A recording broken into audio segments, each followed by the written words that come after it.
Hello everyone, welcome back to the YouTube channel. Today, we are diving into one of the most overlooked but absolutely crucial stories of World War II.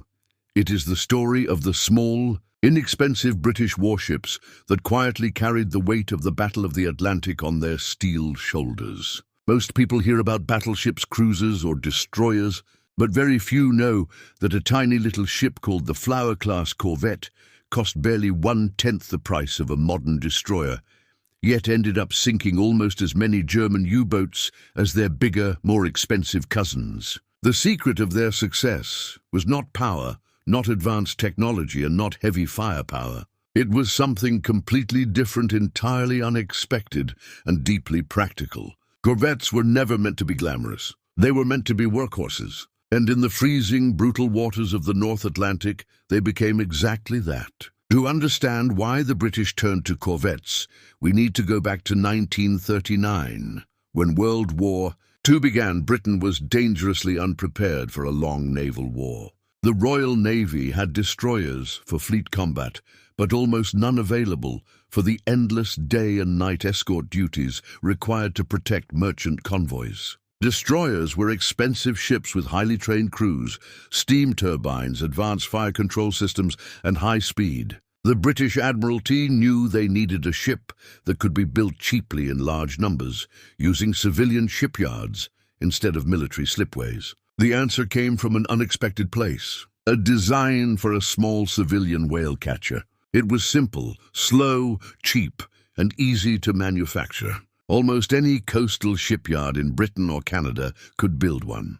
So, the Admiralty modified the design, added a basic gun depth charge rail sonar gear, and suddenly the Royal Navy had a wartime escort that cost a fraction of a destroyer. A typical British destroyer in the early 1940s cost around £2 million to build. A Corvette cost around 200,000. The difference was massive. But even more important than money was construction time. A destroyer could take a year or more to finish. A Corvette could be built in just a few months. That speed was everything, because the German U-boat force was expanding fast. If the Allies did not escort their supply convoys, food and ammunition would never reach Britain, and the entire war could collapse. Corvettes became the emergency solution.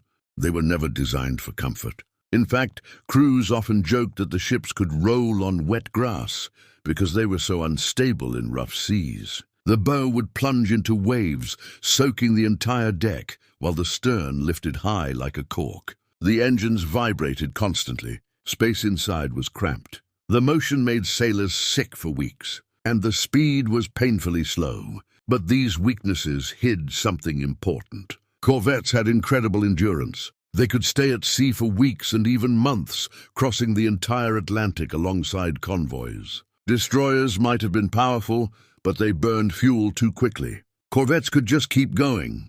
What made corvettes deadly to U-boats was not speed or firepower. It was persistence. A submarine commander watching through his periscope might see a destroyer racing into attack. But destroyers could not remain unseen long. They had other duties, escorting larger battle groups or responding to distant threats. Corvettes had a different job.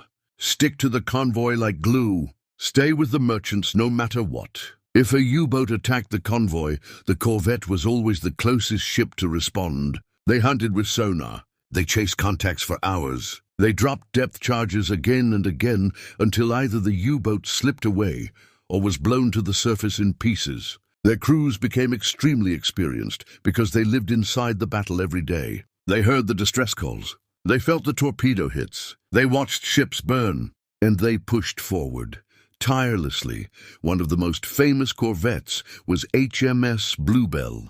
Another was HMCS Snowberry from the Royal Canadian Navy, which fought in dozens of attacks. These ships looked small, almost fragile next to destroyers. But when the battle came, they were fearless. They charged into oil slicks, wreckage, and submarine shadows with only a 4-inch gun and depth charges. And this persistence paid off. Corvette crews became experts at intercepting U-boats as they approached convoys. Their slow speed actually helped during hunts. Instead of overshooting a sonar contact like a fast ship might, a corvette could turn tightly and reacquire the target. Sonar operators became so skilled they could track U-boats even during wild storms where visibility was zero. Another secret weapon was numbers. Britain and Canada built more than 200 Flower-class corvettes. No nation on Earth could build that many destroyers. At any time, dozens of convoys were crossing the Atlantic with multiple corvettes guarding them. U-boat captains knew that even if they escaped a destroyer, they might run into a corvette hours later. The Atlantic battlefield became a chessboard, where the Allies suddenly had far more pieces than the enemy. Destroyers were queens on the board. Corvettes were pawns. But there were so many pawns that the U-boats could hardly move without being challenged. By 1943, the tide had completely turned. With better radar, improved sonar, and new air patrols, corvettes became even more effective. They were upgraded with radar sets that could detect submarine snorkels at night. Hedgehog anti-submarine launchers gave them a new forward-firing weapon that made attacks faster and more accurate. Some convoys were protected almost entirely by these small ships. By the end of the war, corvettes had destroyed dozens of U-boats and helped save thousands of merchant sailors. They did not get the praise. They did not get the headlines. But they got the job done.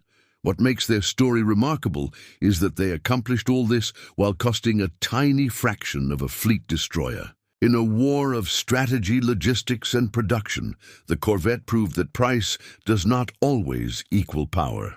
Sometimes the simplest tool, the cheapest vessel, and the most overlooked ship can end up shaping the outcome of the entire conflict. Corvettes won their victory not through superior technology, but endurance, toughness, and the sheer determination of their crews. That is why, when historians talk about the Battle of the Atlantic, they often say the corvette was the ship that saved Britain.